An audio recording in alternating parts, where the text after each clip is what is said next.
It's the Locked On Podcast Network, your team every day. David Harrison here of the Locked On Washington Commanders podcast to share with you that U.S. Cellular has some great news, especially for you, the person listening to this podcast. Right now, you can get one line with unlimited data for just $29.99. So unlike other cell networks, you won't have to pay for lines you don't need just to get that good price. Get one line for $29.99 with unlimited data today. U.S. Cellular, built for us. Terms apply. Visit uscellular.com for details. We inch another couple of days closer to the puck drop on the next upcoming NHL season, but don't get it twisted. There is still a ton of fantasy hockey news that you need to know to make sure that you dominate this upcoming draft. What's going on with the Anaheim Ducks? Some moves, some trades, a little bit of everything. Matt Duchene betting on himself. What's going on with the Dallas Stars? And are the Washington Capitals finally in trouble? We'll break it all down for you on today's episode of the Locked On Fantasy Hockey Podcast. You're Locked On Fantasy Hockey, your daily podcast on fantasy hockey. Part of the Locked On Podcast Network, your team every day.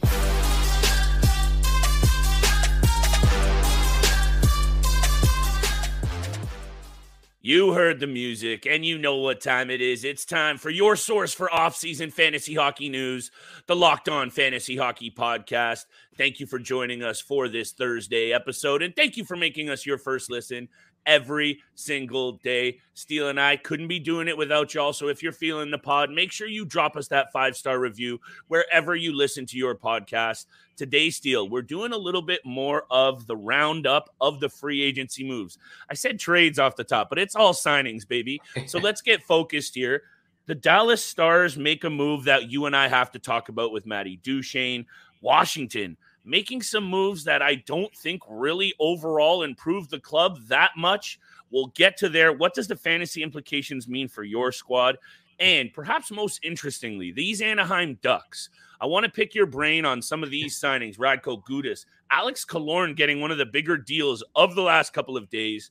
What does it mean for their fantasy value next season? That's all we need to know, baby. So I'll turn it over to you, Steele, because at the end of the day, I actually like this signing for the Dallas Stars. A little Matt Duchene betting on himself here with a short-term, pretty cheap deal. What is your take on this situation? Because for me, there's a couple of very clear caveats that are connected to what Matt Duchene's value is next season. I think Jim Neal, the GM of the Dallas Stars, absolutely smashed it out of the park here with the signings this offseason during free agency. When you can get Matt Duchene, Sam Steele, and Craig Smith all for under $5 million on one-year contracts, that's a big win in my book. So I thought he absolutely hammered this one out of the park. And starting off with Matt Duchene, 1 year, $3 million, like you said, a lot of short-term one-year deal contracts with a lot of guys betting on themselves this upcoming season to cash in for next year's free agency, becoming a UFA again, once again. So, I think obviously obviously it was a down season for Matt Duchene with the Nashville Predators. We talked about this at length so many times. It was a down year for all players in Nashville. But right. I think this is, we're going to see a very good part of Matt Duchene's game coming up with the Dallas Stars.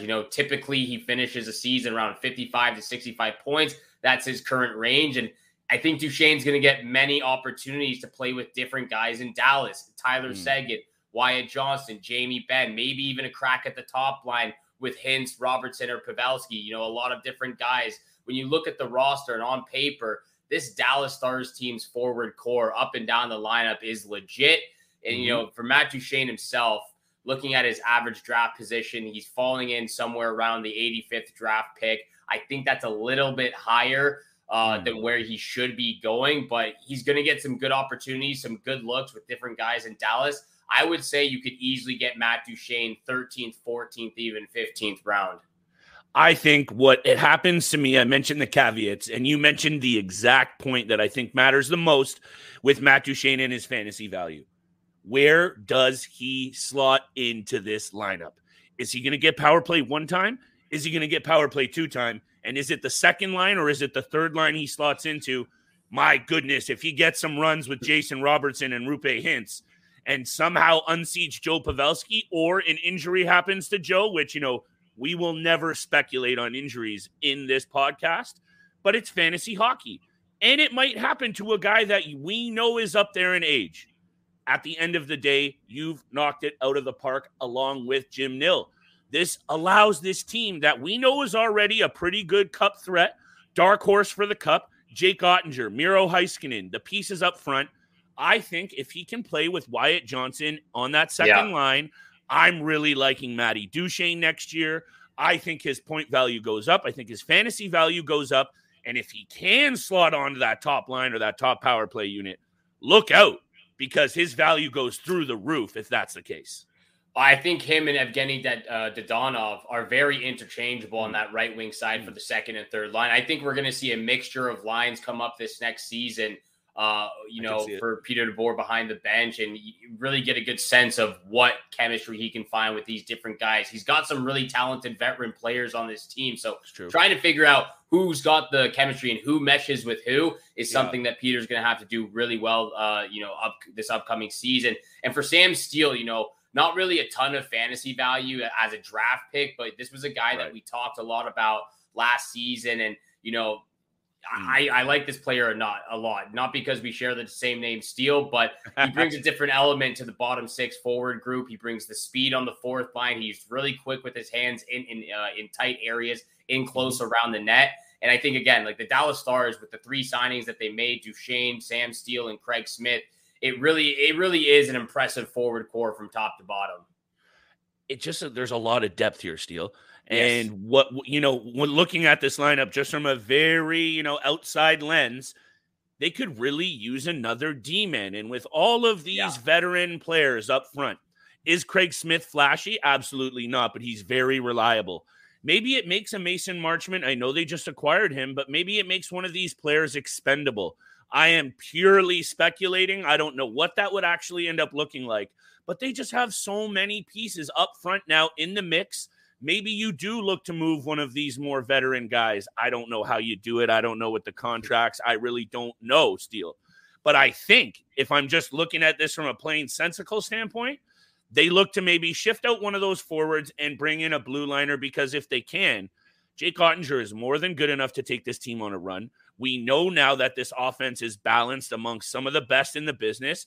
Jason Robertson is a star. Rupe Hintz is a star. And you and I can both agree. I think the most important fantasy piece on this squad is actually Miro Heiskanen. It might be Miro Heiskanen. Jason Robertson is probably. You know what I'm saying, though. I know what you're saying. Points. I'm just talking about importance, but it's close. It's close, but I would still have to give it to Jason Robertson. The guy is just absolutely electric. And it's so hard, again, because, trying to compare forwards to defense to goals and everything. It's so hard to compare those type of positions. And formats of your league, blah, blah, blah. Miro Heiskanen is a very important player for your fantasy league, as well as the GM and the Dallas Stars and everybody who is a fan of the Dallas Stars. So very important, Miro Heiskanen, Jason Robertson. But I think Jim Neal absolutely hammered this one out of the park so far. Maybe, again, like you said, one of those forward guys in the bottom six ends up being moved around to acquire another depth defenseman that can help out with the responsibilities Miro Heiskanen has on his shoulders. Yeah. But that's up in the air right now. Shouts to Yanni Hakanpää, who's one of those banger league beauties. You need block shots. You need a couple of grizzly hits.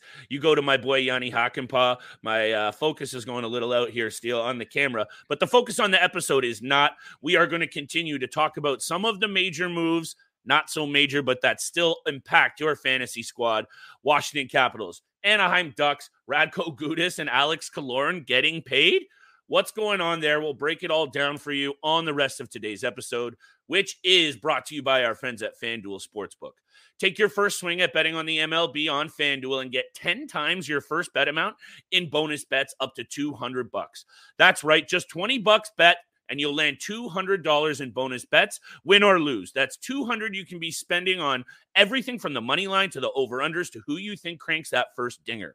All on an app that's safe, secure, and super easy to use. Plus, when you win, you get paid out instantly, and there's no better place to bet on the MLB than FanDuel, America's #1 sportsbook.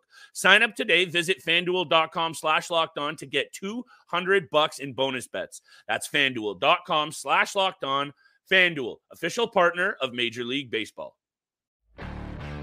There's no off-season for the true NHL fan, and there are no off days for Locked On NHL. This off-season, Locked On NHL has you taken care of. In just 30 minutes every day, Locked On NHL will give you the latest on all the fireworks of the NHL offseason. Locked On NHL, free and available wherever you get your podcasts and on YouTube. Locked On Podcast Network, your team every day. And thank you so much for making the Locked On Fantasy Hockey Podcast your first listen every single day. We are a part of the Locked On Podcast Network, where you can find your favorite team from all 4 major sports leagues, including the NCAA. Your team every single day. Hammer that subscribe and that follow button. We appreciate all that love and support you show us every single day. And we hope we're, reciprocating that love in return this offseason with the fantasy hockey advice that you need all year long. We will get to the Anaheim Ducks towards the end of this episode, but we need to talk about what's going on in Washington. The Washington Capitals made a couple of minor moves. Obviously, the bigger one was signing Max Pacioretty to that 1-year, $2 million deal. They also re-signed Martin Fehervary to a 3-year contract as well. And I'll throw it over to you because I got a lot to say on the Washington Capitals, but I want you to start because I really am intrigued with your opinion on what's going on in Washington. Well, like I said the other day, our predictions are sometimes up and down, Steele, but I think we were both bang on the money with the Washington Capitals. They were treading water for a lot of last season. Some Alexander Ovechkin magic, some good play from Darcy Kemper kept them in there at times, even Charlie Lindgren. Maybe with some pact or dance with the devil. He also had a good little stint. We don't agree with that, but what did end up happening is they fell back down to life. A lot of veterans, some injuries to key pieces, and just a lot of mileage on a team that has had so much success. We talked about this. Some of these cores, some of these players, there's a lot of mileage on these veteran bodies still, and we know Alex Ovechkin is going to be a part of a rebuild, but this team almost needs to rebuild, and because of their star, they had to patch it up a little bit. Wow, that was a good patches one. But look, he's 34 years old. We know when he's healthy, he is one of the best American goal scorers to ever play the game, but he's not been healthy. He has been actually dealing with very serious surgeries. He came back a little bit last year, Steele, and actually he looked really good in the few games that he played for the Carolina Hurricanes. He popped 3 goals. I don't really know if he's even should be on your radar as draftable. I think all the fantasy pieces on this team, even Alex Ovechkin, take a hit in fantasy value. The Metro Division is far too good, and I just really don't see it. Actually, before I throw it over to you, the Martin Fehervary side of things, really deep keeper dynasties, he is a great piece because he fills out a lot of peripherals aside from the offense. He gets block shots. He gets hits. He actually gets a few penalty minutes. I actually like the Fehervary signing more than I do the Patches one. It is a very good signing, especially if you're in one of those deep dynasty fantasy leagues because he brings the blocks, he brings the hits. I will talk about him very shortly. Thank you. Alex Ovechkin, I can see the fantasy value dropping like the most tiny, minuscule still percentage. Valuable. So valuable in fantasy hockey leagues. And, I agree with you. I think Washington, they're just in a very weird situation right now. And I think it can go downhill very quickly for them. At first glance, you look at this team and they've got some heavy hitters. They've got some big names in the top 6. Ovechkin, Tom Wilson, Pacioretty, TJ Oshie, Nicholas Backstrom. But then you start to do a little double take. You look for a second time, a second glance, and everything about this team, it all says that they're fantastic players. You've got fantastic players in the top 6 group, but when you really look deep down on it, again, starting off with Pacioretty, he's torn his Achilles twice in the past year and a half. He's had multiple surgeries on it. He's played 44 games the past 2 seasons. Like you said, when he's healthy, he's pretty much a point per game player, just under that, 60 plus points every single year, over 250 shots, 90 plus hits. He has so much fantasy value when he's healthy. And that's the thing. He only played 44 games the past two seasons. Yeah. And then even looking at that entire second line of what they've got drawn up right now, even with Nicholas Backstrom, he had hip surgery a few months back.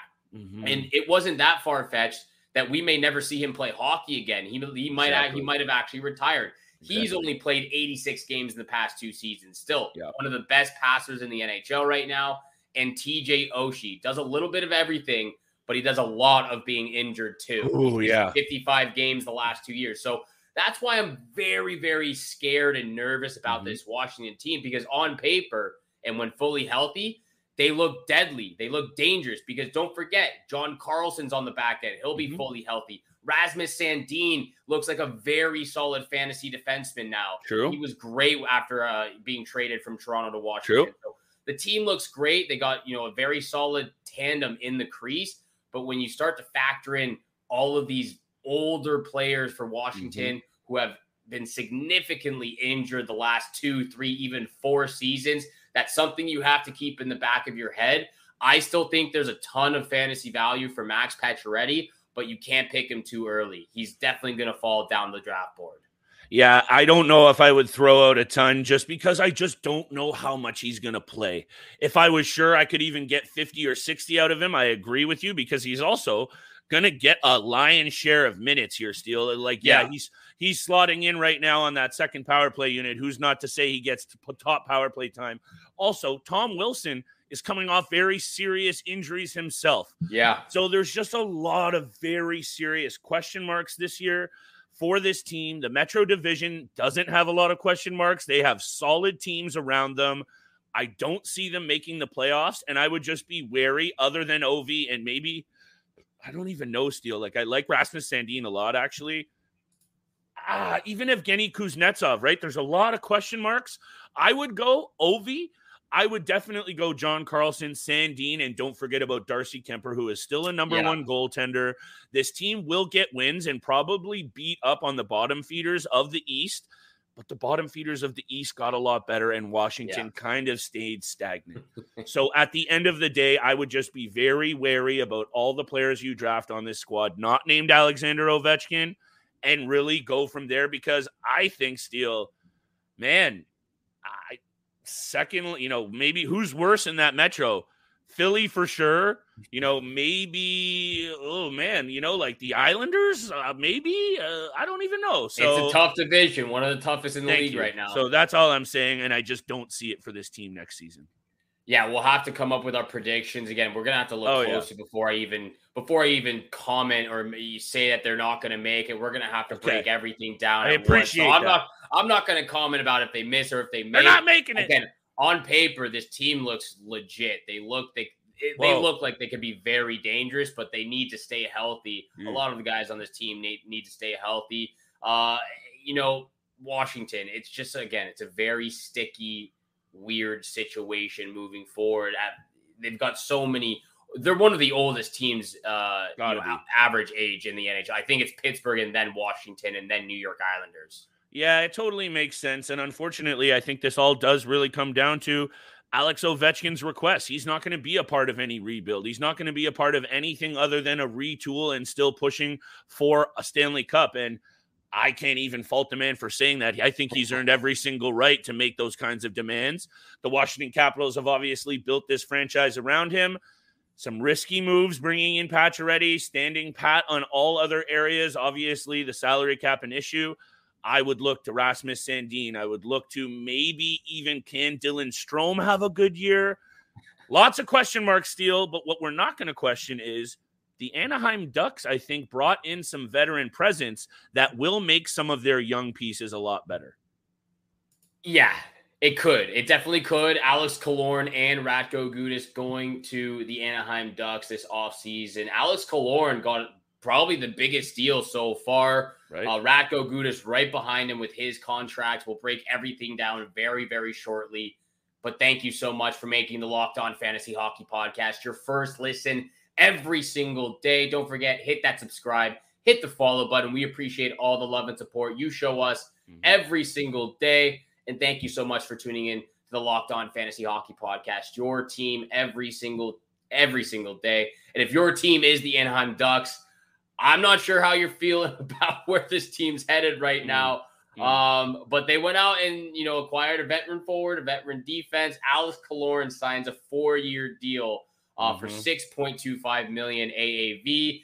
And then Radko Gudas signs a 3-year deal for $12 million overall, $4 million AAV. Definitely a different route that many other teams decided to go on. What was your first thought when you saw these contracts for Anaheim and Alex Killorn and Radko Gudas? Well, first of all, good for Alex Killorn, who's had a very interesting path through his career to get to where he is today. So kudos to him, to a guy who's really grinded it out at all levels to, he's a champion. And now he's going to be able to kind of sail off into the sunset, living in a really great spot and really taking the leadership role on this team, veteran-wise. I don't know what it means for his fantasy value, especially after coming off a 64-point campaign, the best of his career on a team that we know is loaded up front for the Tampa Bay Lightning, a team full of veterans, and we don't really have a lot of question marks there. Whereas on the Anaheim Ducks, I want to say initially, Steele, his fantasy value actually goes down. That's my first gut instinct, because he is going to have to be more of that responsible leader, that responsible veteran, that voice. Is it good for guys like Mason McTavish, Trevor Zegras, Troy Terry? Probably. But actually, I like the move bringing in Gudas the most, because their most important pieces, I think, are Zellweger and Drysdale on the back end. Is Radko Gudas going to show them how to quarterback a power play? Absolutely not. But he's going to show them how to play the defensive side of the game properly. I hope. I think that's what they're going with here. I think Gudas still holds a ton of value in banger leagues, but I don't know overall, Steele, if this really makes the team that much better this year. I think they're playing the long game and trying to bring some of these young pieces along. Jamie Drysdale, most notably, I'm high on that player. Yeah, I'm not sure if Radko Gudas will be the guy showing Drysdale and Zellweger the ropes on the blue line that much.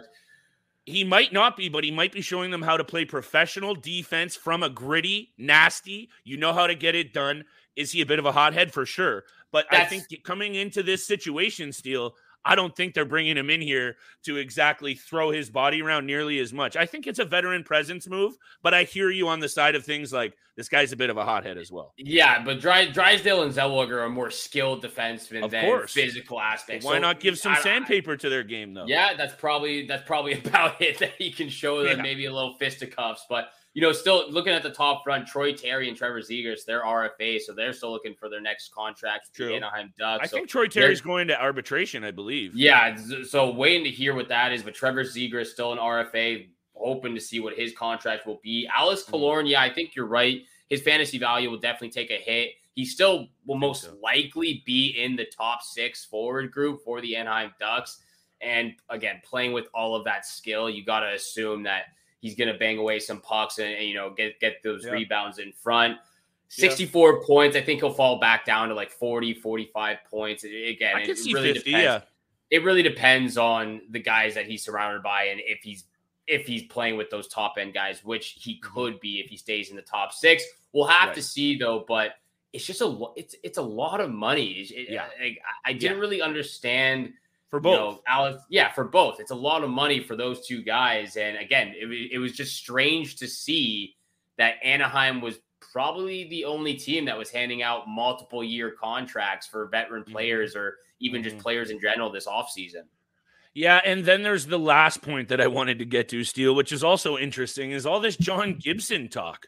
And Gibson apparently, reportedly, Frank Saravalli and his agent, I don't know if you've seen this, they have a history. I did, yeah. They've gone back and forth before. He's been, John Gibson's agent has claimed Saravalli of false reporting before. He's clapped back. So that's an interesting situation. And I think John Gibson, to me, how can you want to go back to Anaheim? And I think he's 29 years old. Yes. I can't help but feel that he's just doing and saying or trying to say the right things and say he wants to stay. but don't slip or sleep on Lukas Dostal. Excuse me, Steele. The backup in Anaheim. He got filled when he was in the NHL last year, 4-10-1, but he has proven at all levels of his junior career and internationally that he can be a number one goalie. And sure, the Ducks are going to be bad, but I think I mentioned this to you last year. And look, they even threw him out there last year. Yeah, they were injured. Yeah. But I think John Gibson even comes back. Dostal is going to get a good look again. Keep your eye on these young goalies. Am I saying draft him this year? Definitely not. But he might be taking number one duties before the season is up. And you will thank me if you jump on that early and you have a number one goalie as your third netminder on your bench. Well, we will have to see because Lukas Dostal is still an RFA right now. So we're going to have to wait to see what his contract he coming back. Remains. He coming back for sure to the Anaheim Ducks. He likes it there. But yeah, I agree with you. He was one of those guys that towards the end of the season, I started, noticing a little bit more because of the opportunity he was getting. And 23 years old, again, not knowing the uncertainty around John Gibson right now. Is he moving? Is he not? That's the question. And again, if he does move, Dostal is right there on the plate, ready to go. And so that will be another fantasy advantageous player to keep an eye on moving forward for next season. Thank you so much for making the Locked On Fantasy Hockey Podcast your first listen every single day. Make sure you're tuning in Monday through Friday, 7 o'clock in the morning is when you can find all of our episodes. And thank you so much for tuning in for today's episode with Flip and I. Have a great day. Good luck with all your bets out there. And we shall see you back here again tomorrow. Peace.